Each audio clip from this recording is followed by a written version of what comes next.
to have a good audience with very varied skill levels and proficiencies and people from all around the world. And so I'm very curious to know from where you are tuning in tonight. So if you want to put the city where you are calling from or zooming from, that would be fantastic. And I am excited to share some of these tips on tuning. Wow, that's awesome. Las Vegas. Wow. I'm ready for a vacation, to be honest. It's the end of the semester. Wonderful. Oh, look at that. It's great to hear from all of you from all around the country and the world. Beautiful. Great. Excellent. Good. And would you put in the chat whether you are a band director or a student or a fan or someone that is a professional flutist? Just to kind of get an idea of what is my audience and I can better direct then my instructions. That would be great. Good. And throughout the talk, I'm going to be asking you for your participation. So be ready to. Awesome. Very good. Band director, flute instruction, professional. Awesome. Student. I see students of all ages. It is so great to have you here tonight. Okay. So let's talk about tuning. That's our topic for today. There are just so many different variables in tuning for the flute. You know, there's the temperature of the room, there's the position of the hands, there's the position of the head joint, there is the physiognomy of the flutist, and there's of course the skill level. And the more advanced a student or a flutist is, the more tools that flutists will have in order to tune up and to develop mastery in tuning and of course a very resonant sound. But I believe that it is important and that we can do a lot to set up students for success right from the beginning. So what I'm going to be doing tonight is sharing some foundational concepts on not just tuning but flute playing in general that I know will help students to achieve greater ability to tune up throughout different ensembles and throughout their journey as a flutist. So that is what I am going to try to do this evening.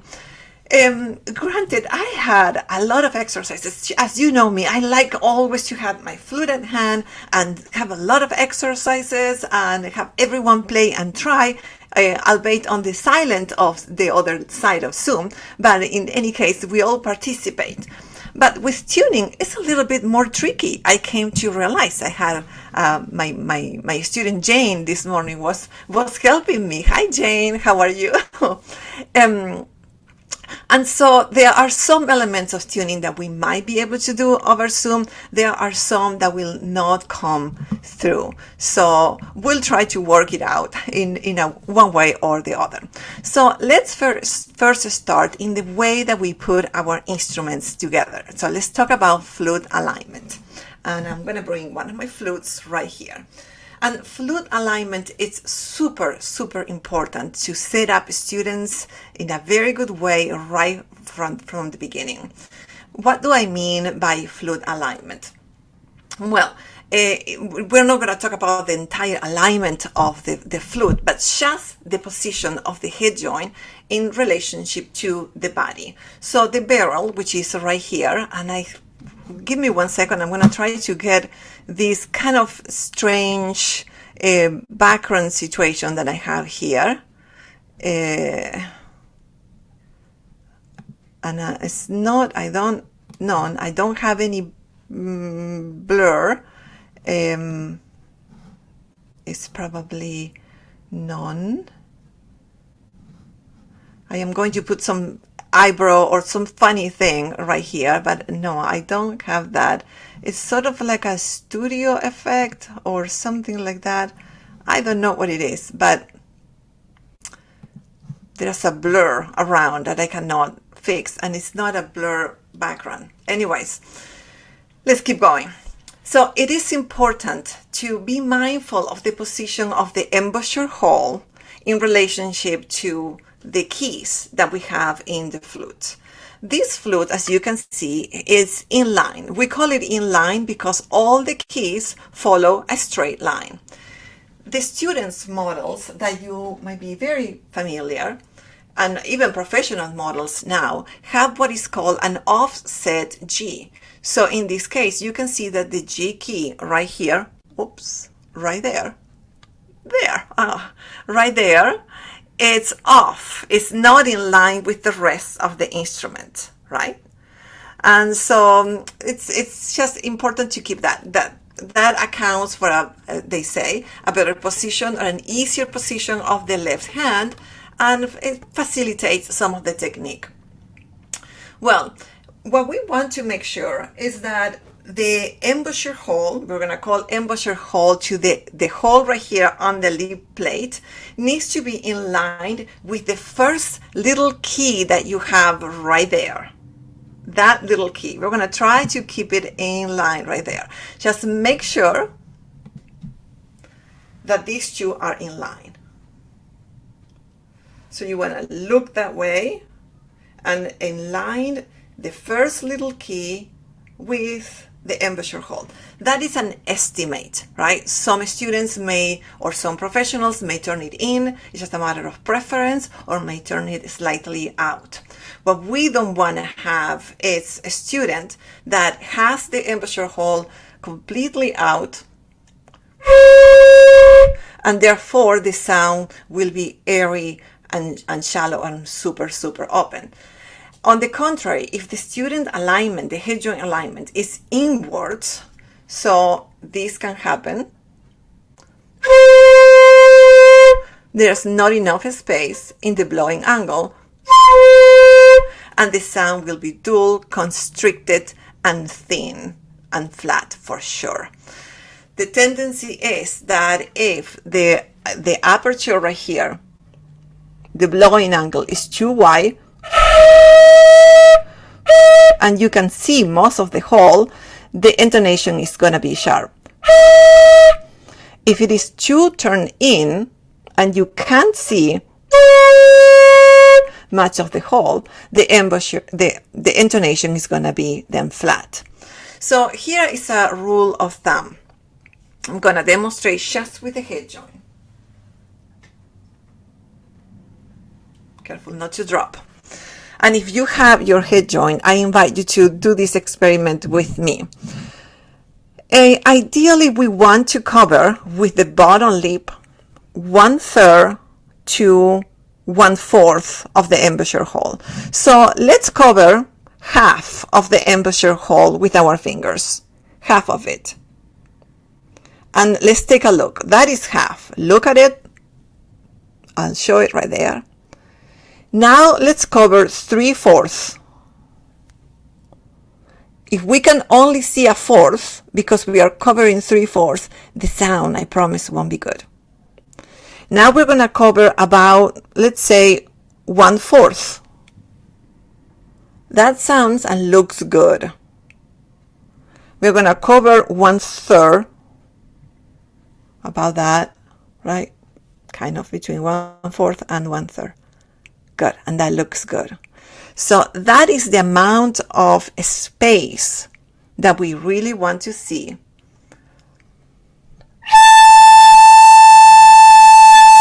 To produce a good tone in the flute. You can experiment along with me. So if you can see very little, you can see how the sound it's bubbly, right? It's not straight, it's not smooth. If you can see a lot, it's hard to see. Still is not going to be very good, and for sure that the student is not going to be able to reach the upper register. So the position of the blowing angle is very important, and we need to find that sweet spot between in and out.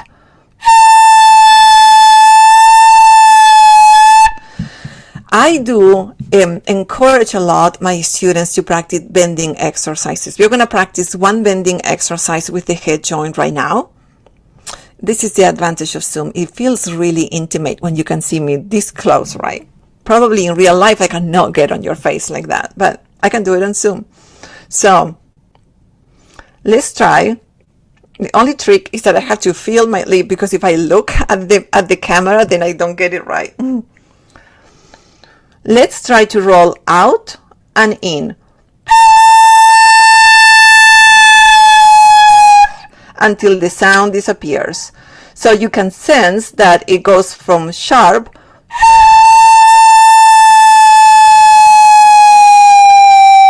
to flat. So that's the mechanics of it. Now we have to find the sweet spot where your sound sounds best in between this out and in.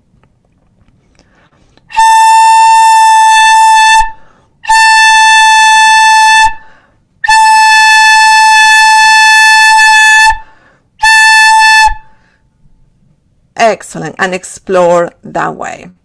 Okay. Before I put the rest of the flute and we go into a bending exercise, I wanted to talk about something else that is very important. For good resonance and tone production, it is important to check that the student and ourselves are blowing exactly in the middle. And we can check that by observing where the airstream fogs in the head joint. So we really want the fog to go in the middle.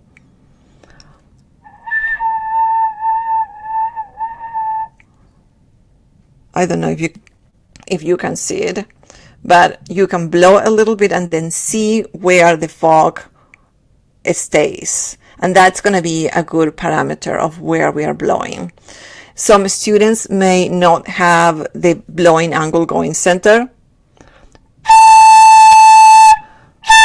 So when I do that as an exaggeration to demonstrate, the sound will not be as focused. So we really want a straight line for the air. And there are variables and embouchures and all of that, right? Then I can address those questions later on. So now, let me put the rest of the flute. Let's assemble our flute again.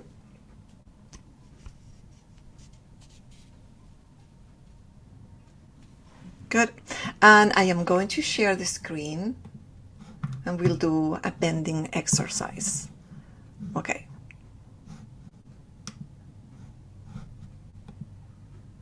Basic. And I think I'm going to share this document right here. Yes. And I'm happy to share my notes with everyone after the master class, of course. So we're going to do this simple exercise on a C, very easy pitch to get started. And we are going to use no vibrato, so a straight line. We're going to try to, there are many different ways to do bending. We're going to use the one with the head, right? We're going to start with the head. So we're going to place the flute and we're going to move the head up to raise the pitch and down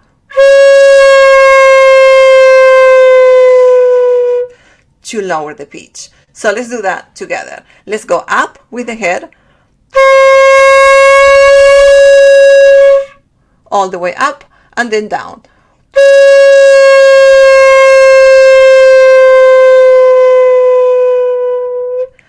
Very good. Now we're going to connect them. I'm going to go up and down and then up, just like in the little wiggly line that you see right there. We're going to make that little serpent line going up, down, and then up again. So let's do it together.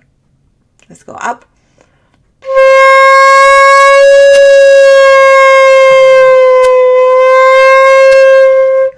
Good. Excellent. And we did that with the movement of our head. Okay, so what other, and I'm going to complicate things if I ask you many questions, but I'm going to open the chat right there. Let's be courageous. So what other ways we have to change the pitch in addition to the one that I shall show you with the head?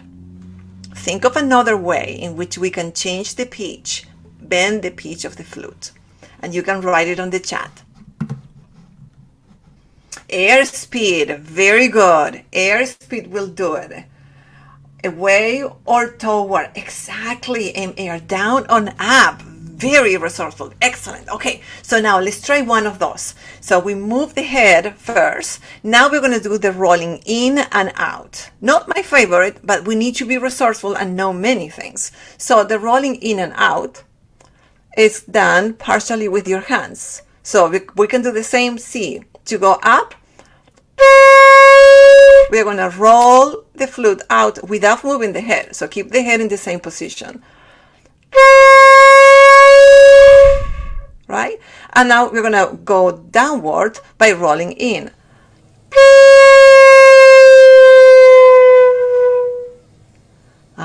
Very good. And so make sure that the head is in the same still position. Now we're going to do the wiggly line going up, down, and up by rolling.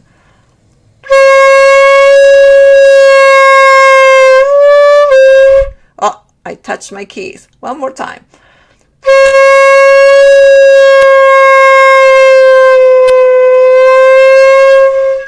So that's another technique. It's not my favorite because it's a long, difficult for students to hold the flute in a still position. And so rolling in and out, it adds another complication to the position of the hands. So definitely not my favorite, but it's a resource that we can use. And air direction is another one, and that's very, very smart.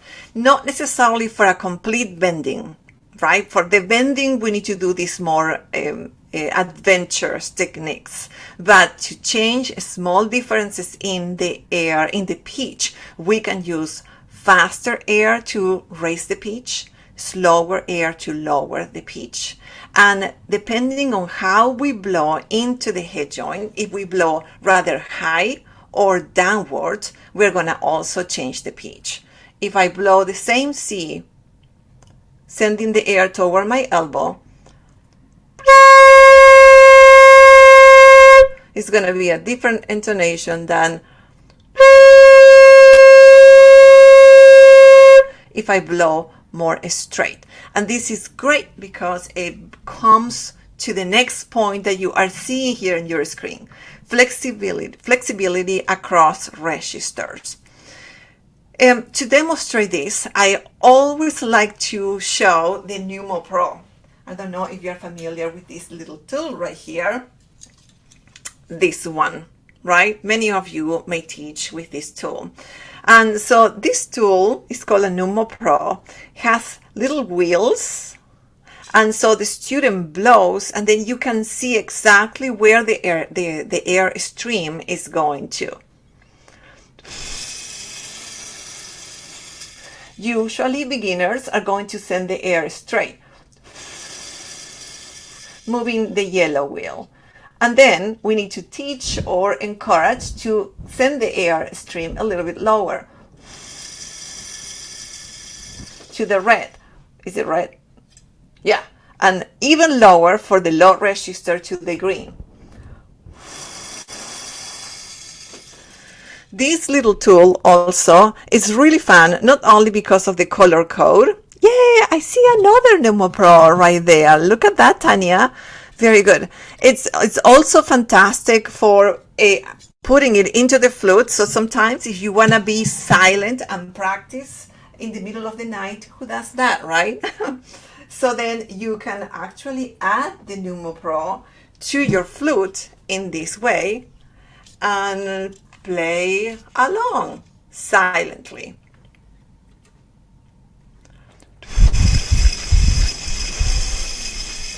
No one will hear you, but you will have a very good sense of how you're moving your air because you're going to hear the buzz of the little wheels running and going really fast. Okay, very good. We were talking about the different registers. Let me assemble this one more time here. And I'm going to stop the share for a little bit because I want to see many of you. Okay, now I can see some of you. And we're going to do an exercise with the hand, blowing into the hand, kind of to develop that sensorial feel of where is that we are blowing and how our air needs to travel and move and be modified across the registers. So let's put our hands about, I don't know, maybe 3 or 4 inches away from our faces. But the heel, the bottom of your hand, needs to be at the same level of your chin. So not too low, not too high, the same level of your chin. And now I'm going to ask you to blow into the base of your hand, as if you were blowing a candle. Good. Now I'm blowing a lot of air. I'm going to make more of a flute aperture so that I can have a more pointed airstream. Okay, I'm doing better. Now what I'm going to do is I'm going to send the air from the base of my hand all the way to the tip of my hand, just by moving my airstream. Don't cheat, don't move your head.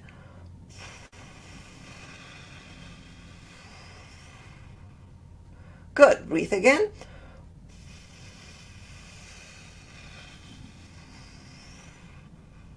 Do you see the airstream moving up and down? Right? This is a little bit exaggerated, but this in a much smaller dimension is what we do in the flute to go from the low register to the high register. Maybe the range of motion is about half an inch, maybe even less, right? So we are exaggerating with these exercises. But I want you to be aware of the following. Let's do that exercise again. Don't move your head, and put one hand on your chin and try to move the air going up and down.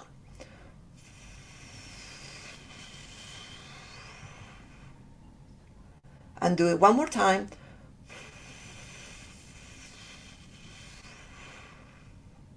Good. So now tell me, what do you move in your face to make the air go up or down? How do you do it? You can put it on the chat. The jaw. You move the jaw. Exactly. The lips. The lips and the jaw move in conjunction to create that flexibility across registers. We are talking about the jaw and that flexibility and the movement of the air because that is instrumental for tuning too. The aperture, yeah, for sure, it changes right across the registers. It gets a little bit smaller when it goes up.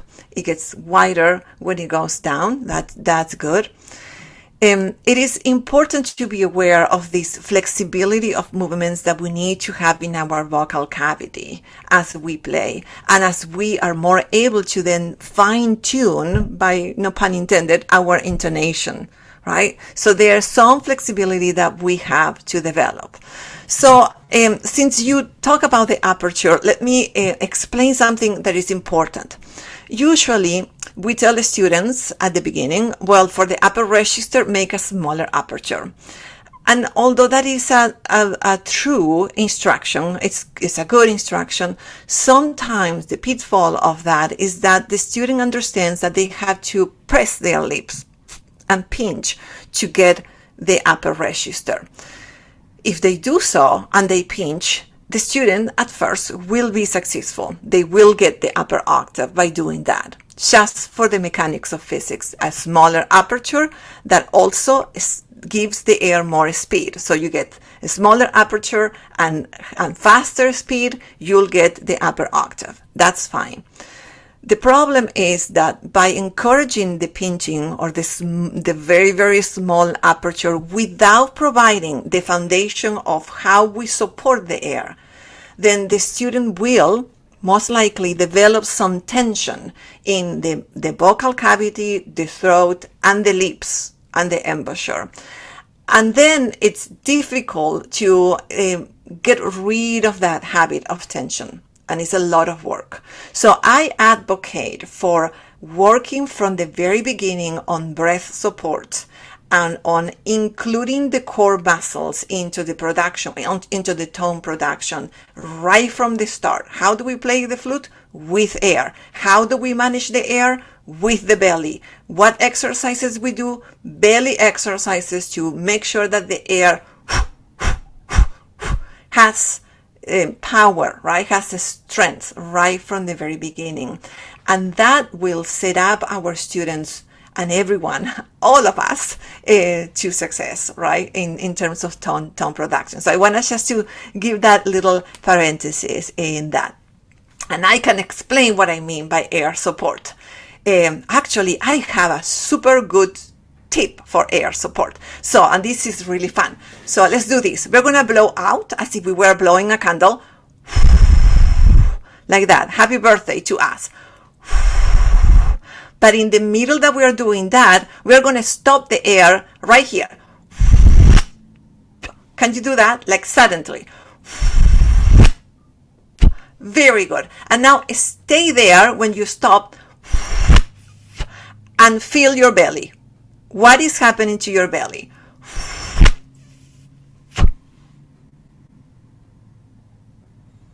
Tell me something is happening, right? So you keep blowing. Keep the air going, and it pushes out, expands, engages, right? The muscles go, oh, I am trying to blow. Big belly for playing the flute. Exactly. Big belly we need to have. So when you send the air and you stop it, but you continue the effort of blowing, you are engaging your muscles. And that, my friends, is breath support. Those muscles, those core muscles, tighten, engage, and they help us send faster air. Because we all breathe naturally, we all talk. But for playing the flute, we need air that travels super fast. And so it's more like the air needs to be thin, laser focused, and those muscles, the big core muscles, will help us to achieve that. I hope that was a little bit of an explanation for the breath support. Okay, so changes in the angle. We were talking about the flexibility. Some students struggle, not some, all of us. Let me listen. All flutists, all of us struggle with a robust and resonant low register and a sweet upper register, right? Those are the two things that we need to accomplish. We all can manage the things in the middle, but the low register and the upper register are the most challenges to master. Okay, so here are some tips that we can do for the low register.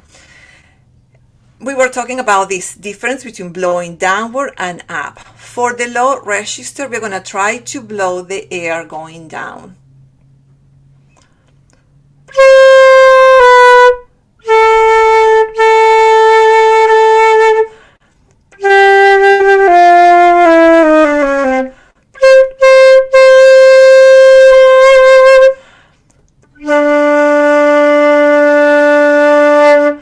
It's very important to try to get the low register to speak by sending the air forward in the mouth. So never smile for the low register. It won't happen. Bring the lips forward.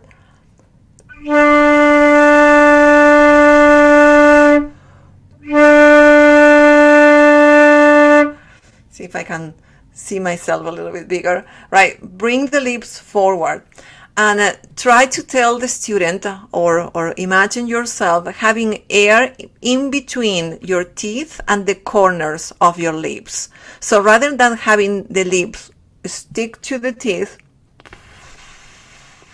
bring it forward. You can do it without the flute. Look. So I can blow like that, or I can loosen up this.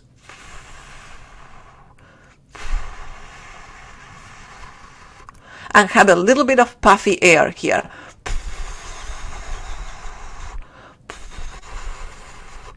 Good job. That is so good, Nico. Puffy air. So now try to play the flute with this idea of puffy air in the corners of your lips.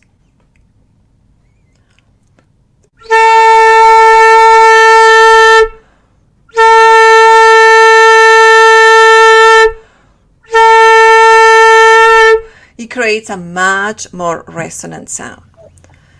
Now, when we go up the register, things change a little bit. Careful, someone, I think Rajas is, I'm gonna mute that. Okay, so here's another story. Oh, let me finish with the low register. What is the tendency in the low register of the flute? Do we play flat or sharp? There's tendencies, right? So you can put it in the chat there.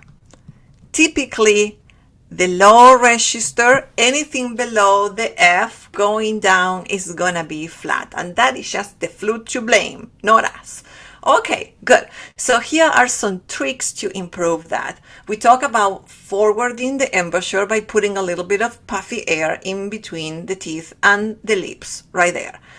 And by doing so and bringing the jaw, remember, jaw flexibility, bringing the jaw a little bit more forward. So I can play that A like that, or I can bring it forward.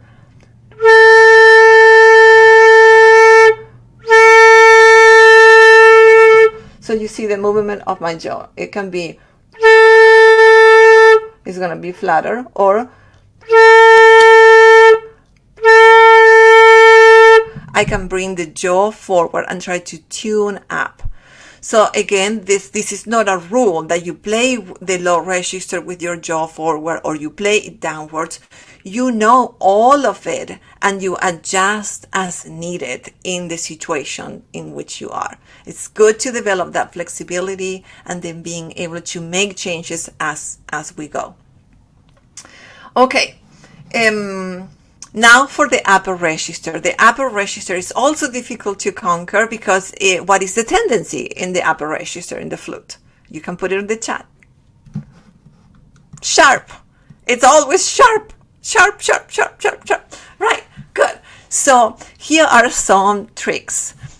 When we play the upper register, let's try, I like the term, hang the jaw. Right? We're gonna, every one of us, take a look or feel your jaw right now. I'm talking and I'm smiling, so my jaw is not relaxed because it's active. But if I drop it, I look silly. I look really, really silly, right? So normal jaw and then hang the jaw, right? And so when we do that, the face gets longer. My face gets longer. Let's see, Nico's face gets longer. Right? It gets longer face. Right. And so when you get a longer face, you get more room in your vocal cavity. Imagine there's like a cathedral inside your mouth, right? You create more room. And that will help us to lower the pitch in the high register. Let's try a high A or a G. I'm going to try an A. So I'm going to play it without dropping the jaw. I'm just going to go for it. And I'm going to play it loud.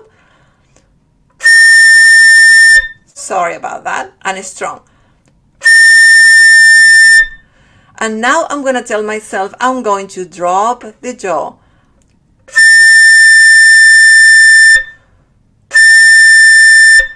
Good. And I'm going to see if I can, I'm going to do the speaker gallery like that. So. Dropping the jaw. That also brings my bottom lip a little bit downward instead of sharp, lower. So to lower the upper register, try to bring the jaw down, elongate your face. And also very important, send the air higher in your palate. Let's do this experiment. Let's do this experiment. And I'm going to have to do the gallery so that I can make sure. There's a lot of people. Okay, so make sure that you are muted. There we go. Okay. I feel like a policeman, a police lady trying to mute people around. Okay, so we were talking about the upper register and the high G. One of the techniques is to create more room in your mouth, to drop the jaw.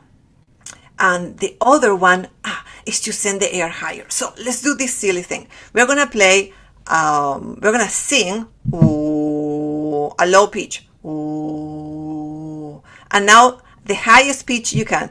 Ooh. Ooh. And now do a glissando with your voice.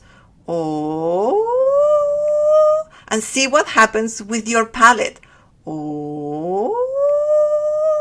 When you reach the high register, doesn't your palate get a little bit more high and curved? Ooh. I'm not singing really well, but it doesn't matter. Ooh. So imagine that when you are playing the upper register, your palate also imitates your singing. And so you go a little bit higher, position the mouth and the palate a little bit higher, and then your sound will be prettier, less fuzzy, more with more depth, less thin in the upper register.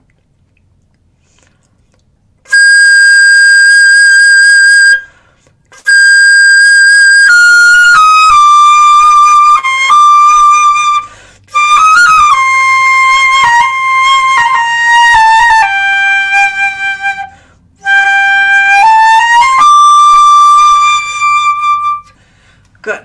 For those of you that already master vibrato, when you are in the upper register, play around with your vibrato. Don't get too carried away trying to get the vibrato sharp and think of the vibrato going downward. Okay, if you got that, so then you're cool. If not, you can ask me later on.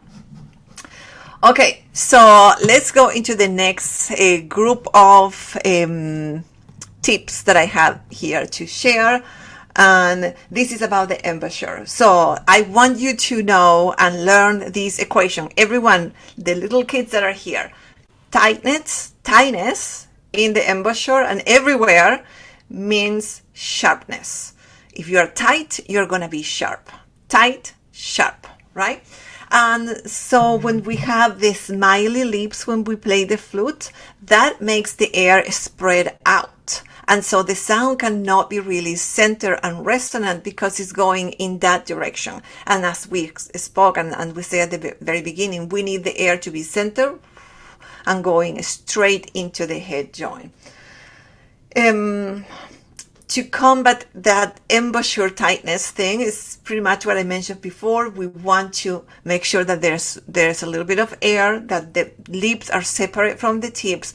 And especially important is to bring attention to good breathing habits. And I have done some master classes on breathing. That's a topic that I'm very passionate about, and I'm happy to revisit that again. Good. And so in order to lower the pitch, and I know many band directors in the meeting today might be having that problem. The flutes are always sharp. They're always sharp. They're always sharp.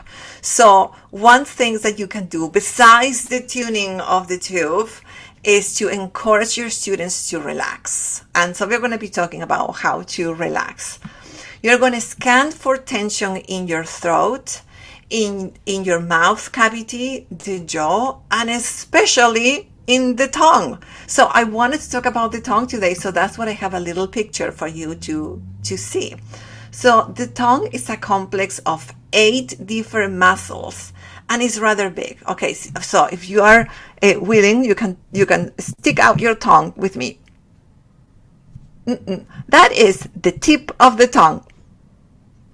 Just like a little iceberg, right? It's the tip of the tongue, but there's all of this, right, complex of muscles that are attached to the structure of the mouth.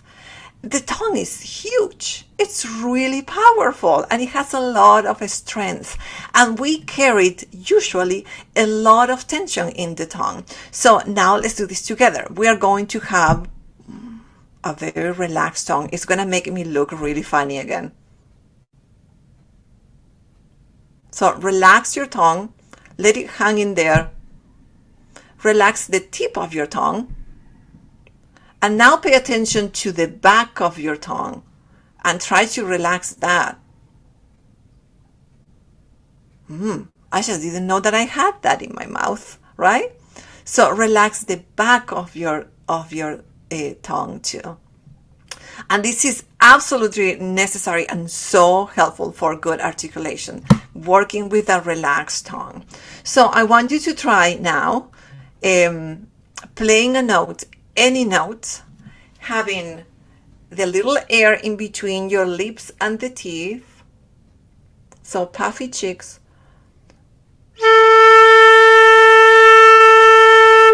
And relax your tongue when you're doing that.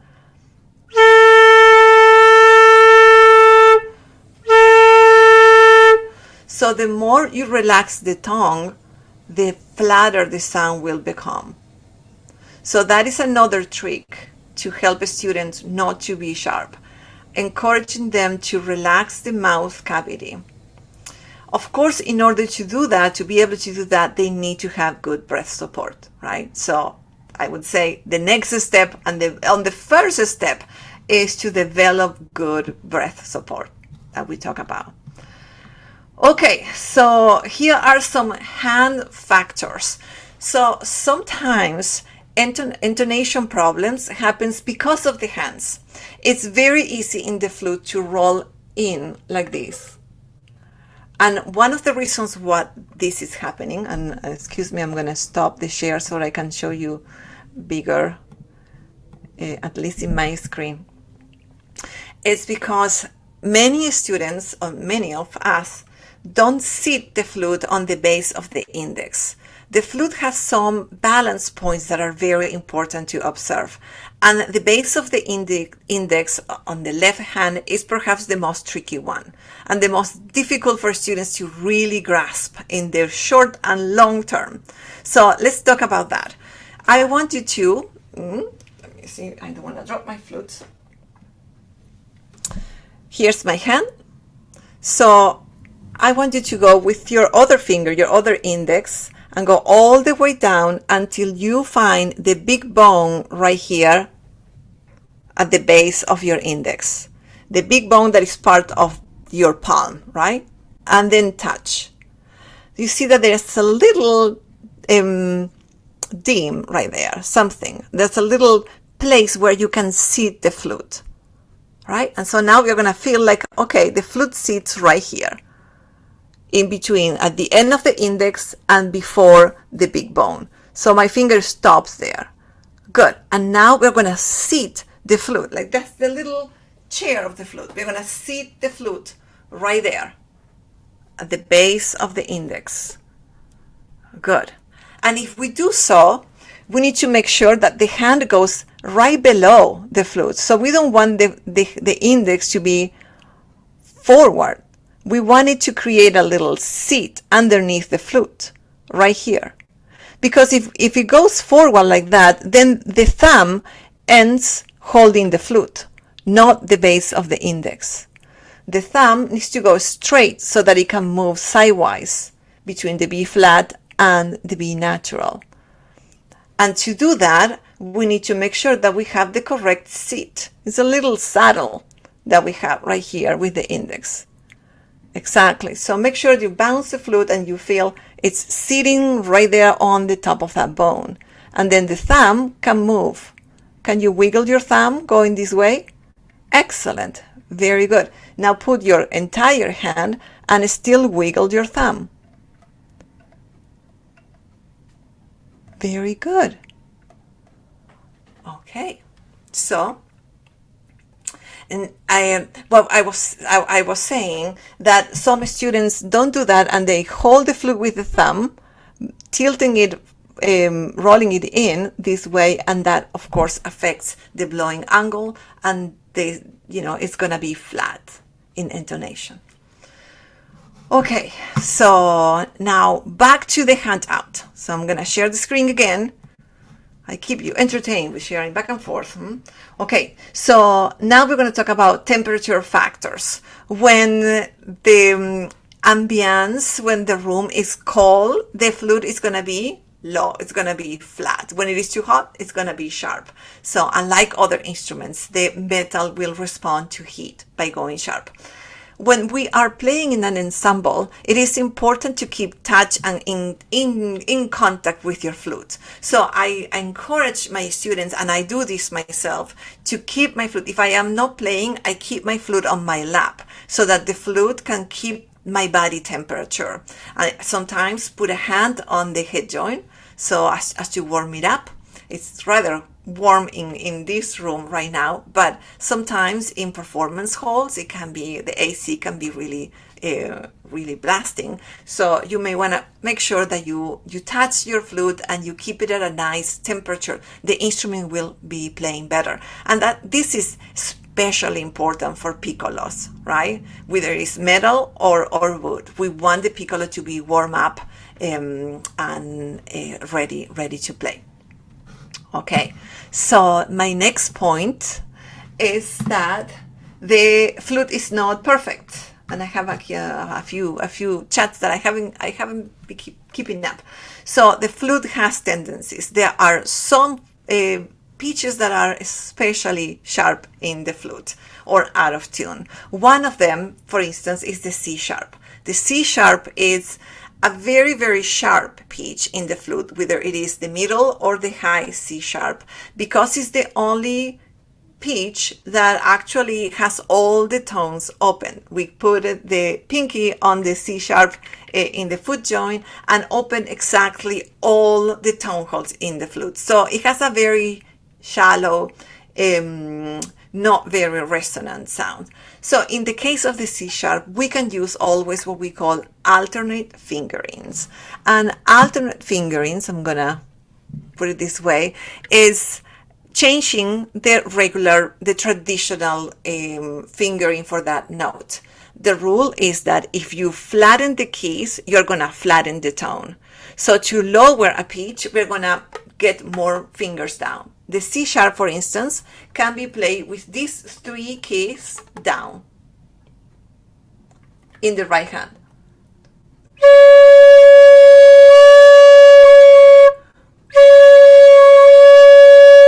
So it's a little bit higher when we do that. Okay, there are other pitches that have tendencies too. And for instance, the high E, in the third register, is really high. So for this one, I lift my pinky to lower the pitch. And again, is the idea of venting, right? We vent more. Good. Other things that you can do is also to check the chord placement. If your flute is really out of tune, you may want to have the rod of your flute, and I'm gonna bring mine right here, right? And you can see that at the end of the rod, and again that thing, there's a little line, and that line needs to fit in the middle of the embouchure hole. So I'm going to take apart my head joint, and you can check if the chord placement is correct. And the little line needs to be in the middle. I'm sorry, I don't know why it's blurred. So I don't think you can see that much. But the middle, the line is exactly in the middle. Sometimes, especially with the student flutes, that may have been disadjusted because the students like to, play around with the cap right here, the crown. So that can be a check by a flute repair person, and they can place the chord in the right position. Okay, so I have Nico that cannot. They cannot see me, they say. Okay. Sorry about that. All right. So before we go, oh wow, I need an hour and a half. So before we go, I wanted to mention some very important things on how to tune. So do I have a volunteer to tune with me? Anyone that would like to play an A of the youngest? Nico, do you want to do that? You want to play an A with me? Okay, so can you unmute?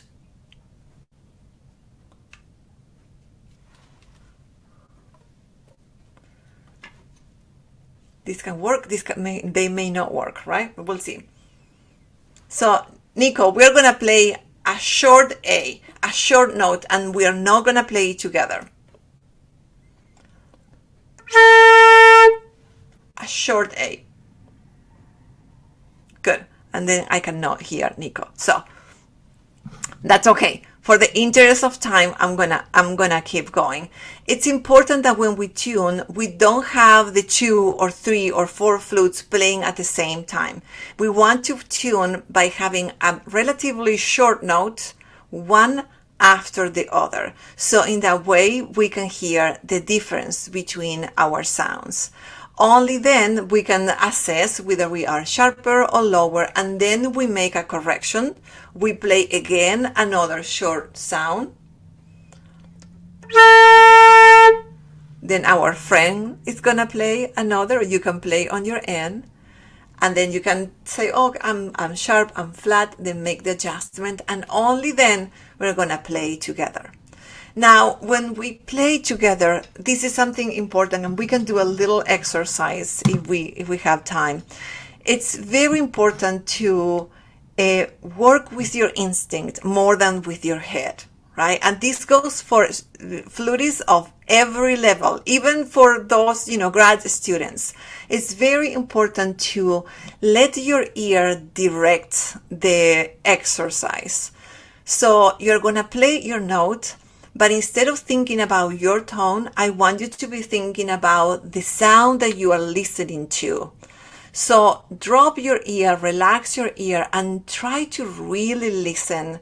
And the ear has a phenomenal capacity to match. And so don't think that you are doing, it's your ear that has that super talent that is going to match the tune. So just to do an exercise with that, I'm going to play with you. I'm going to share here advance. I'm going to share my computer audio. I think I can do this right now. Yeah. And I'm going to be playing B flat. I'm going to play a B flat. And I want you to play a B flat on your end. You can play any B flat that you feel comfortable. It can be the low B flat. Oh, I moved the hedgehog.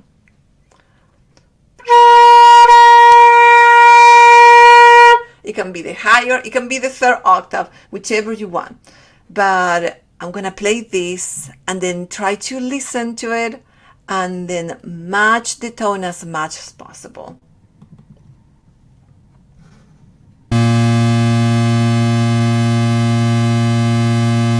Can you hear it?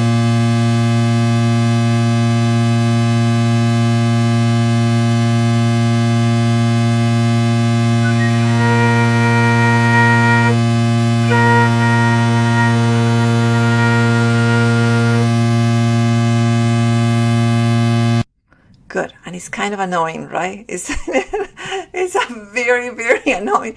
Nico's like, yeah. But it is a wonderful drone, a sustained note that allows us to play along. And if we are not in tune, then we feel the waves, right? We feel the beating of the two notes, that difference. So I always encourage my students to play with a drone. I have a whole series of drones that we use in our training. You can play the same note at the drone, or in this case, now we're going to try it again for a short time, and I'm going to ask you to play an F, which is the fifth. So play an F along with this drone.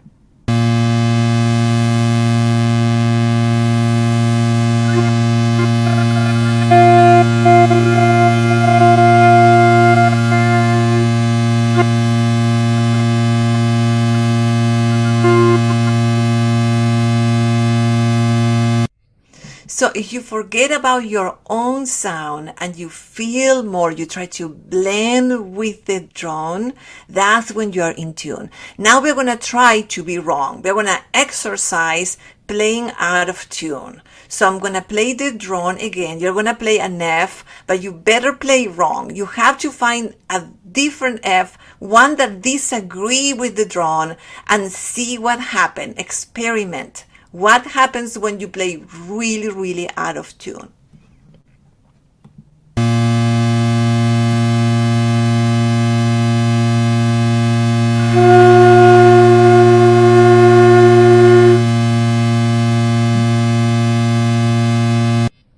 Good. That was a short one, right?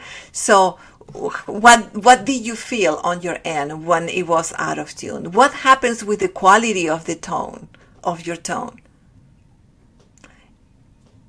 Yeah, it creates a sort of this dissonance. It gets a little bit off. It's not as pretty. So being in tune makes the sounds to feel more beautiful, like they're more rounded, right? They're more harmonious.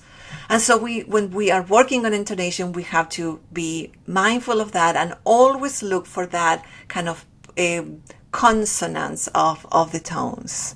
Yeah, it sounds spookier.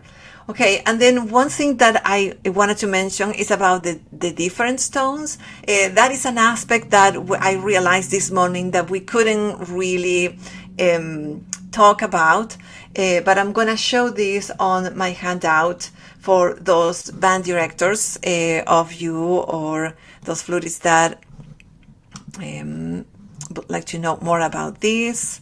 So different tones are the additional tones that happens when we have two instruments or more play together. So if there is, for instance, when we have one player playing the A and another playing a D, there's going to be a different tone below those ones when they are playing in perfect tuning.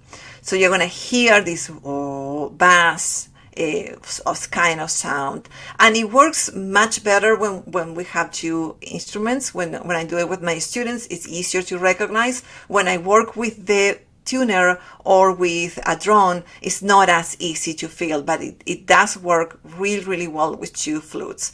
So you can have different exercises like this one. There are exercises, scale-based exercises by thirds that will render dissonant tones, and the students will have a lot of fun trying to listen to that third partial, if you will, that builds up when two instruments are in tune. And if they're not in tune, they will experience this as beating, right? The sounds are going to beat with each other. Anyways, there's a lot more, and as I say, it's complicated to talk about these different nuances of intonation over Zoom, but I'm always happy to share more exercises, more thoughts, and you can always reach out to me with emails, and I am happy to continue our discussion. I hope that you had a good time with silly faces and concepts that you may take away and enjoy or experiment with in your practice room. So it was wonderful to have you tonight. Thank you so much for attending, and I'll stay here in case that you have any questions and you want to talk. Bye, Megan. Bye, everyone. Thank you for Have a coming. good evening. Yeah. Bye, Professor Gariazzo.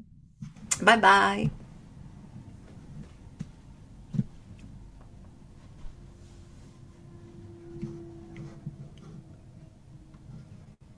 Sayonara.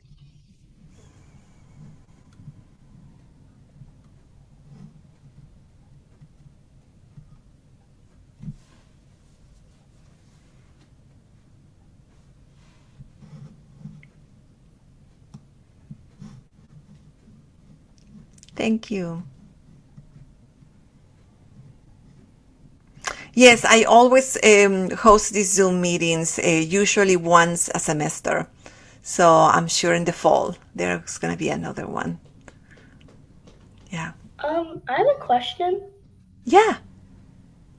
Um, so I think I heard you mention about like how the temperature of the flute is important because the temperature of the room like depends on the tuning of the flute. So hmm how warm should your flute be?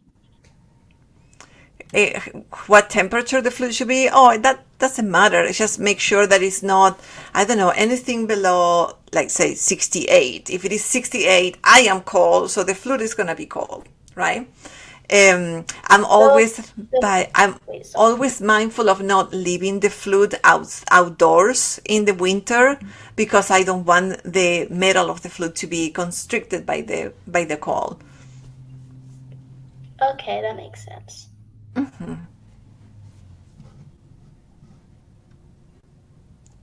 Good. Any other questions? Yes, I had one. Yeah. I have a student who is, he just turned 10 and he has a really hard time with breath control, like trying to figure out, like you're blowing out the candle example was a really good one. I'd like to try that with him. But just to locate where his breath is coming from. And I had him plug his nose because his nose gets cold and I feel like he's letting air out of his nose more. I don't know. If you had some exercises or suggestions there. Yeah, okay. There are some fun exercises that you could do. So if you have a straw, different types of straw, you can use a coffee stir, or you can use a regular straw, maybe not a big one, but not like the big ones for those bubble teas, the regular straws. And then you can use beans, and you can have the student blow and move the bean away, with a straw. And play games on how far away you can move the bean. That will help that, that student develop a little bit more. There are I found this a little bit more difficult. Let's say that you have a piece of paper, like a sticky note right here, and then with the straw, you try to blow so fast that then the sticky paper or the paper, it stays against a wall. So you try to support and keep that. That is a little bit more like, that sounds difficult. Challenging, yes. Yeah, it's difficult, but it's a challenge. But first try to master it yourself, and then challenge your students to do it, and as something difficult that they don't have to conquer on the first try, but something that can provide perseverance. So So you can do that too. Thank you. And then the last one is to do the Santa Claus. So you may want to do, have them put their hands right here and then do ho, ho, ho, ho, ho, ho, because these muscles are the ones that are going to help them blow, right? So right, okay. You can do that too. Great, thank you. You're welcome. I have a question. Yeah. I am taking a test to be a certified music teacher. And I've always sang, but I've never played a wind instrument, not even a recorder. And this test is asking basic questions, how to improve the intonation and reading scores and give lesson plans. But I'm not sure what to study or what information I can learn, because I've learning for the first time the word amateur and things like that, and I'm not familiar with the language at all. So what type of maybe videos or books or just any kind of material that can help me prepare for those parts of the test? You probably need to get a hold of books on woodwind techniques. Techniques. So try to get books. There are like a lot of textbooks on woodwind techniques where they teach the different instruments. You can also look up, on YouTube, just do that search, woodwind techniques. You can also, and you can binge on those YouTube videos. You can also try to take one of the Mecca classes at Vandercook, and those are, just to kind of fill in the little gaps for educators, or just to kind of advance in their research and professional development. So that would be the place to start. Woodwind techniques textbooks. Okay, that sounds really good. Thank you so much. My pleasure.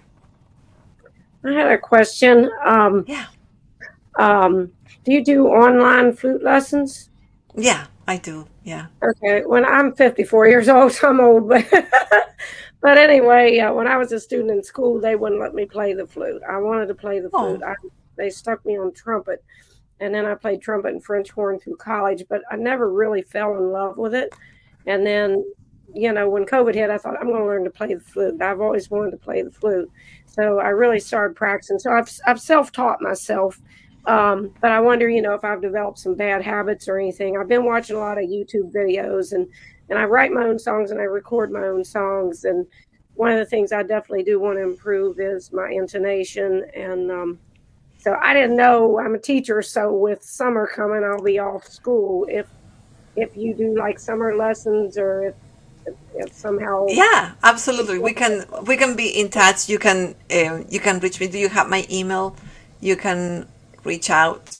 Okay, did they send the email in They the will send my email. Yeah, I think so. okay. Let's see if I can put it in there for everyone here.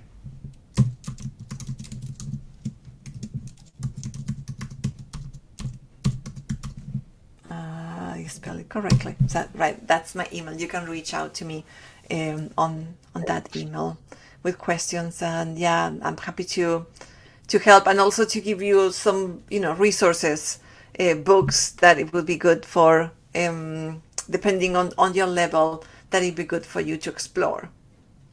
Okay. Yeah, Yeah. I don't know, it's probably an old book, but it's the one I've been using. Yeah. Oh yeah, the Wagner. Yeah, yeah, that's perfect. I really like the books by Patricia George, the Flute 101, Flute 101, or if you are a music educator, probably Flute 101.5. It all depends. Flute 101.5 is for people that play the flute many years ago, and then they already mastered the octaves, and then she has 102, 103, and the like. So Okay. yeah, so great. Okay. Any other questions? I have a question. Yes. So I just recently started playing flute not long Uh-oh. ago. And the highest note I can do right now is like a high C. Yeah. So is there anything I can do that would possibly help? Well, you can continue to work on the lower register that you conquer. Does your textbook have the D and the E that come right after the C? Did you hear me? Yeah, right. So what you can continue to do is to work on the C, and then try to play the higher D, and go one note at a time, and give it a week or so. It's like you gotta practice and stay with one note at a time for a little while. Okay. Thank you. Thank Yeah. you. Hello. I had a very close question to that about high notes, because seems to me it's like a harder thing to teach beginners to play high notes, because Yes. the embouchure gets very tight. Yes, it gets really Yeah, tight. very tight. And I like that concept like you used today for leaving puffiness, like some air between teeth and cheeks. Yeah, I'll try And that. But it's I just not want to easy. say, Go ahead. yeah, I just wanted to say I actually introduced my students to the harmonics exercise, just to like try to get different notes, and seems to me it's like a game, they like it. Yeah, they do.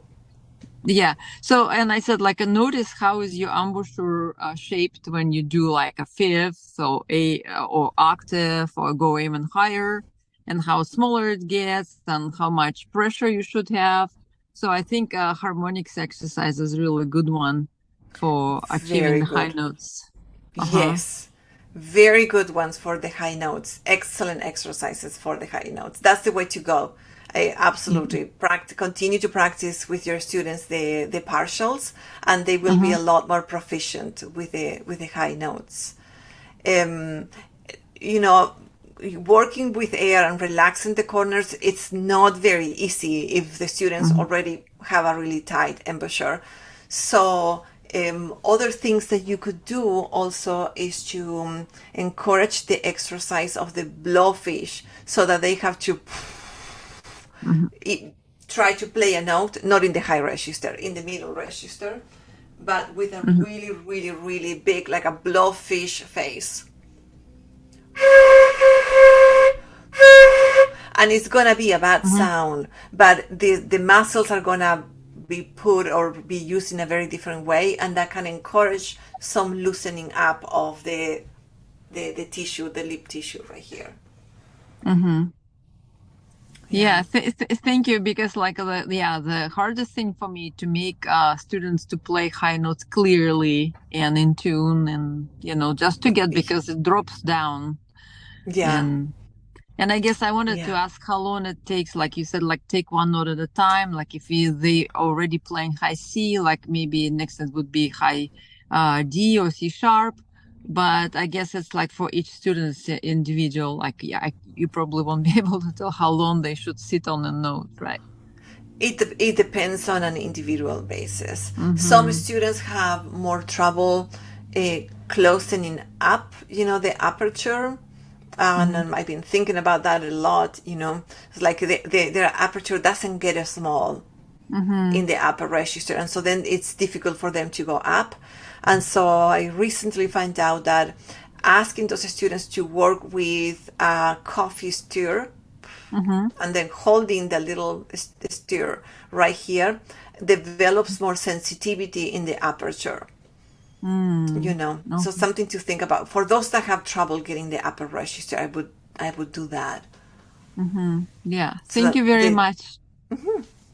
Thank you. You're welcome. So, I have a question. Yeah. Do y'all have any piccolo master classes? No, I haven't done a piccolo master classes. That is a great topic, Kaylee. So how about the next one is a piccolo masterclass? The problem with, yay, let's do a piccolo masterclass. Yay. Deal. You got yourself a deal. Piccolo masterclass next time. Okay. Awesome. Very welcome. Okay, I take one more question. I have a question. So whenever I play, hello, it's me again. I think I asked this in the chat, but I'm not sure if you saw it. Oh, I'm so sorry. You can go ahead. So, who's gonna ask the question? Kim? Yeah, he is. Someone else can go. Whoever was speaking. I think it's your turn, Kim.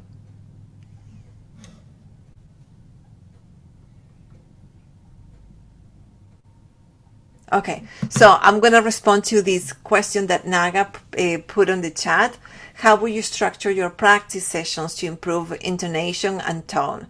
I would say that you need to start with some sort of long tone exercises, so that you play a note and try to play it straight for as long as you can. And that's going to help you with rest support, with tone, with intonation. So every day, do at the very least 5 minutes of long tones. That can be a simple scale that you are playing on whole notes, and try to sustain the note steady with a steadiness. And then, of course, play your scales, and then they play and practice your band repertoire. And that will give you a nice, between 15 to 20, 30 minutes a day that you can practice. And you'll see a lot of improvements. Very good. Where in your mouth you're supposed to tongue? Well, that depends. Ideally, try to bring your tongue as forward as possible, almost touching your lips. and that will give you a very clear. Yeah. How do you express more tone colors in pieces? Working with the mouth cavity, creating different vowels like a, e, o, u, shaping your mouth differently will render colors, varied colors. Oh, I forgot to ask one quick question about the lip rest. Some people recommend to put it like lower on the lip, like almost on your crease and on your chin. And some people put lip rest of the flute right on the lip. So where is the position of the lip rest? That depends on the thickness of the lips. So for people that have thick lips like me, well, moderately thick, so then I put it a little bit above the rim of my lips. If someone has very thin lips, so then they put it on the rim or right below. If someone has a really thick lip, so then they need to put it higher. So it all depends. More than where to place it in on the lip, think about what we did today. How much of the embouchure hole do you need to cover with your bottom lip? And let that be your reference. So one third, right? 1/3. You want 1/3 of the hole to be covered. No matter where you put it. If you put it too low, you're gonna cover more. So that will give you a good idea of, visually what is that you need to see. And then you can, depending on the thickness of your lips, you are gonna know where to place it. What I don't encourage is for students to do that.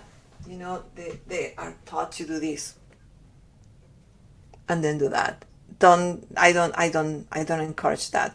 They are told to kiss the embouchure in the middle and then roll it out. And that doesn't necessarily, because we all have different lips thickness, that doesn't necessarily really work. So I would stay away from that. So you're actually placing the lip rest for beginners, right? You tell them where that. Yes. Yeah. Yeah. And, if you can be very graphic, like showing, you want to cover this much of your head joint, you have to see that much. And so you want to help them. And at first, you work with the head joint only for a long time, very long time. And are you playing games with them on the head joint, like putting finger inside and playing like tunes? You do? Yeah, I do. Yeah, those are fun. There are many things that you can do with the head joint, Yeah, actually, I would like to learn some more because I do Mary Had a Little Lamb. Right. Or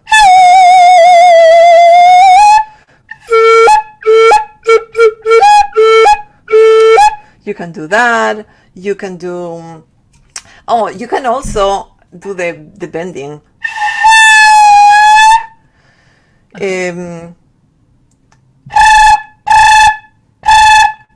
This is very difficult.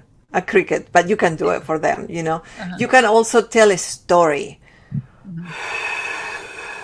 like the wind, and there was rain. And make these kind of sounds of water. So you can. It depends on the age of the students, but you can make up a little story and have them make the sounds of the story with the head joint. So more excuses to get them to think creatively, about the head joint. Yeah. It would be so cool if you could put a video like that.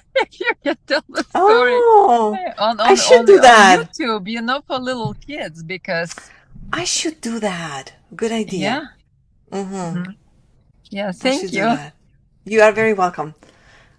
Okay, guys, I'm so sorry, but I have to go. Will you be able to answer the following question? A lot of judges always say that they want to have more dynamic express. Do you have any tricks to help with that? Yes, absolutely. So what you want to do, Catherine, is when you think of loud sound, you want to feel wider in your body. So loud not only means more air. it means more resonance inside your body. So instead of pushing the air forward, you're going to be sharp, feel wider. Okay. All right. Bye-bye, guys. Thank you so much for joining. Bye-bye.